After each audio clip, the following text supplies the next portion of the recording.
जय जगन्नाथ जय माँ मनसा आपण समस्त को मोर ए चैनल को स्वागतम। आपण मैंने केवे पणसर चॉप खाई कि जदि खाई ना तेबे आसतु आज आम पणस चॉप बनैबा। तापाई प्रथमे आम पणसर भल भाव चुपा छड़े नेबा एमती छोट छोट करी काटी नेबा एवं दुईटी आलूर मध्य भल भाव चुपा छड़े दुई फाड़ करि नेबा। तापरे आलू एवं पणस को भल भाव धोई नेबा।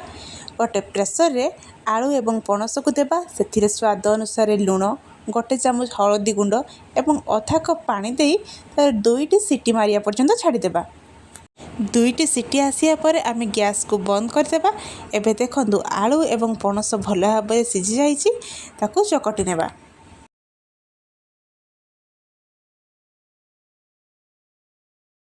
एबे देखंतु आलू पणस को भल भाव आम चकटी नेइछि।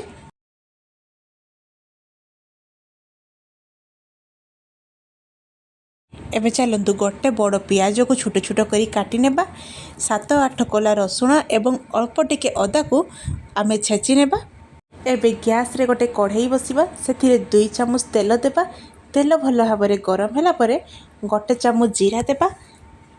जीरा को हल्का भाजिबा परे छेची रखिथिबा अदा रसुण को पकेबा एवं तापरे कटा पियाज को पकई 2 मिनिट पर्यंत भाजी नेबा। गैस रो फ्लेम को आम लो रे रखिबा। से स्वाद अनुसार लुण अधा चामच हलदी गुंड लंका गुंड गोटे चामच जीरा गुंड पकई ताको भल भाव गोलई देबा।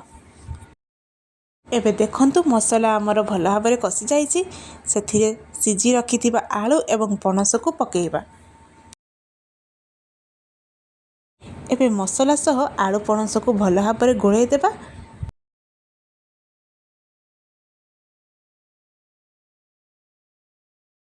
एबे आमर चॉप बनवाई पणसर स्टफिंग रेडी। चलतु आमे गोटे बाउल रे अधा कप बेसन नेबा। से गोटे चामच लंका गुंड अधा चामच हलदी गुंड स्वाद अनुसार लुण अल्प टिके खाइबा सोडा एवं अधा कप पानी देई ताको भल भाव गोलई नेबा। कंटिन्यू आमे बेटर को गोलई चलिबा। बेटरटी जेमिति बेसी पानी हेबो नाही कि बेसी बहलिया रहिबो नाही। जदि आजिर मोर ए भिडियो आपण मानक भल लगी थाए तेबे मो चैनल को लाइक शेयर सब्सक्राइब करने को जमा भी भूलिबेनी। एबे आम बेटर रेडी। चलतु एबे आमे चॉप छाणीबा। जेमिति आमे आलू चॉप बनाऊ सेमिति अल्प अल्प करी पणस को नहीं एमिति गोल गोल शेप दे देबा। एबे से पणस को आमे बेटर रे पकेइबा एमिति बेसन रे भल भाव लगेइबा।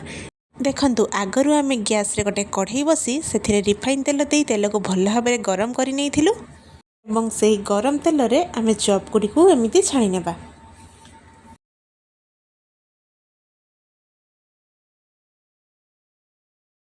चॉप को आमे मझिरे मझिरे उलटाई देबा।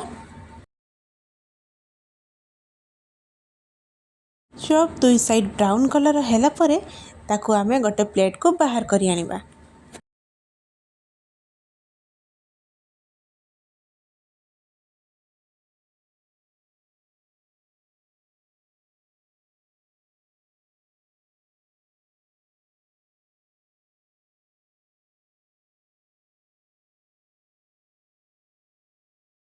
सेम प्रोसेस रे आमे आउ चॉप गुडी को मध्य सेमिति छाणी नेबा।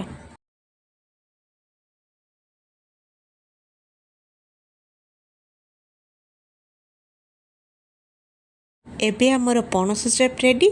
चलंतु ताको गोटे प्लेट को बाहर करि नेबा। मोर ए रेसिपी आपण माननको केमिति लागिला कमेंट रे निश्चय जणेबे एवं निश्चित भाबे थरे एमिति घरे बनै खाआंतु। Thank you.